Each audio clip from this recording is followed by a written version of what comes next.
আসসালামু আলাইকুম রহমতুল্লাহ। একটিমাত্র সদকা, একটিমাত্র সুন্নতের আমল আপনাকে কঠিন হাসরের ময়দানে বাঁচিয়ে দিতে পারে। কঠিন হাসরের ময়দান থেকে আপনাকে হেফাজত করে দিতে পারে আপনার এই একটি সদকা ও একটি নবীর সুন্নতের আমল।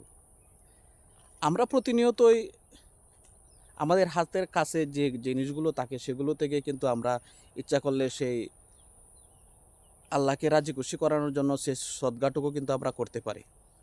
আপনি প্রতিদিনই দেখেন না কেন, আপনার প্রতিদিনের যে গড়ের যে উৎকৃষ্ট যে খাবারগুলো থাকে সেগুলো যদি আপনি একটু পরিষ্কার করে একটু ভালো কোনো স্থানে যদি আপনি রেখে দিতে পারেন, যে সেই খাবারগুলো কোনো পশু পাখি কিংবা কোনো কীটপতঙ্গ সেটা খাবে, সেটা কিন্তু একটা সদকা।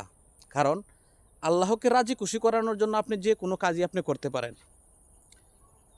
আল্লাহকে রাজি খুশি করানোর জন্য আল্লাহ বলেন যে আমার সৃষ্টিকে যে ভালোবাসলো আমি তাকে ভালোবাসব।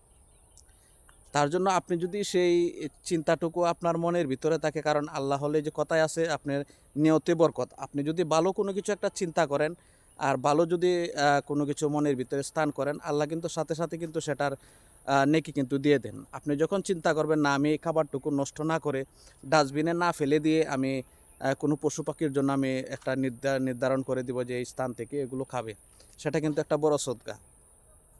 আর আমরা যারা বাড়ির আশেপাশে যারা জায়গা আছে, যারা শহর অঞ্চলে ছাড়া যারা নিজস্ব জায়গা জমি যারা আছে, আপনি যদি রাস্তার পাশে যদি একটি গাছ লাগিয়ে রাখেন, সেই গাছের ফল যদি কেউ ভোগ করে, সে গাছের ছায়া যদি কেউ নিজের আত্মাকে শান্তি নিবারণ করে, সেটাও কিন্তু একটা বড় সদকা।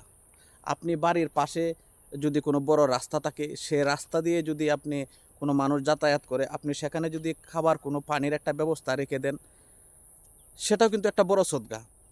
মূল কথা হলো যে আল্লাহকে রাজি খুশি করানোর জন্য আপনি যে ধরনের ভালো কাজই মানুষকে উপকার করার জন্য, আল্লাহ সৃষ্টিকে ভালোবাসার জন্য, আল্লাহকে ভালোবাসার জন্য আপনি যে কোনো কাজই আপনি যদি আল্লাহকে রাজি খুশি করানোর জন্য করে থাকেন, সেটা কিন্তু অনেক বড় নেকির এবং অনেক সওয়াবের কাম। এই সামান্যটুকু কাজ দিয়ে কিন্তু আল্লাহ যদি আপনার প্রতি রাজি খুশি হয়ে যায়, তাহলে কিন্তু আপনি সেই কঠিন হাসরের ময়দান থেকে কিন্তু বেঁচে যেতে পারেন। এই ছোটো ছোটো কাজগুলো আমরা প্রতিনিয়তই তো আমাদের হাতে কাছে আসে।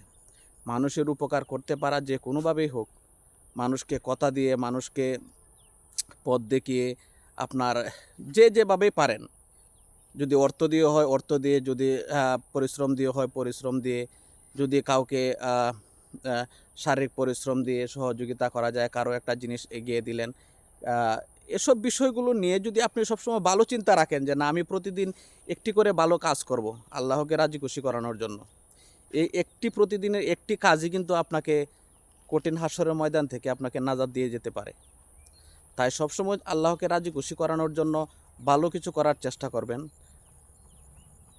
সবসময় এই জিনিসটা চিন্তা করবেন যে আমি যে কাজটুকু করছি আমার আল্লাহকে রাজি খুশি করানোর জন্য, আল্লাহকে পাওয়ার জন্য। এসব মনোভাব নিয়ে যদি কাজ করেন তাহলে অবশ্যই দুনিয়াও কামিয়াব, আখিরাতও কামিয়াব। সবাই ভালো থাকবেন, সুন্দর থাকবেন। আসসালামু আলাইকুম।